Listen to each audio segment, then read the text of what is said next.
In this training session, we will learn how to add or edit a user. The first thing we need to do is pull down the Setup menu and select User Information. The system will now display a list of all the users who have currently been entered. These are the people who have access to JobView for this company.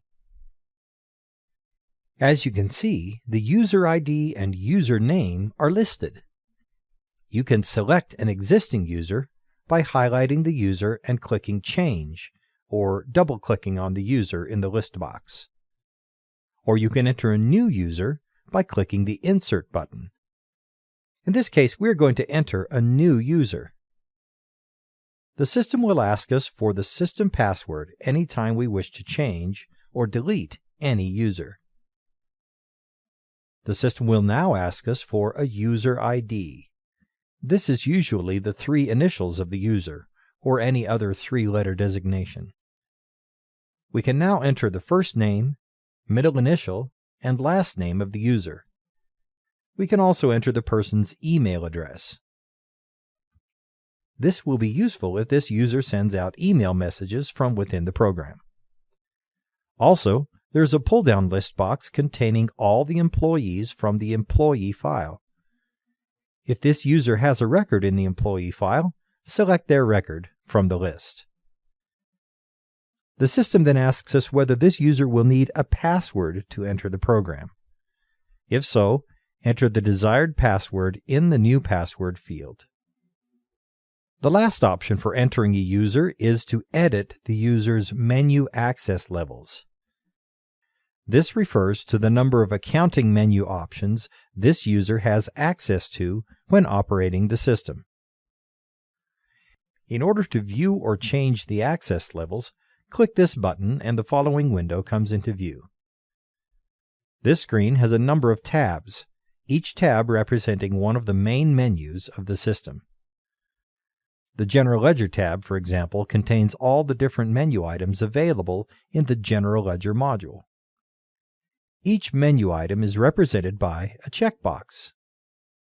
When a new user is added, all of the boxes are checked, which means the user has access to all areas of the system.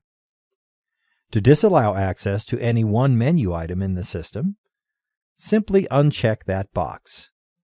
There are also some convenience buttons located in the right-hand side, which allow you to select all or deselect all menu options on the tab. One special item I'd like to explain is located on the Setup tab.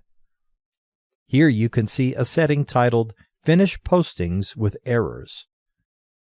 There may be a time when this user is posting transactions and the posting program indicates that there have been errors during the posting. It is possible to finish a posting that has errors, although A-Systems does not advise it. When a posting has an error, the posting should, as a general rule, be aborted and not attempted again until the underlying cause of the error has been addressed. Be that as it may, selecting Allowed in this window will enable this user to finish a posting with errors.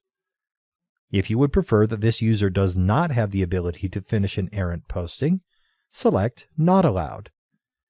If you would prefer that this user ask someone with appropriate access for permission to finish the errant posting, select Allowed with Permission. This means that another user, one who is allowed to finish errant postings, can enter their user password to permit the posting to be finished. Once you are finished with the menu access levels, you can click the OK button to save your entries and leave the window. We will also press OK in the main user entry window to save the information for our new user. The user we have just entered is now represented in the list, and we are able to close our user entry box. This ends this training session on entering and changing user information.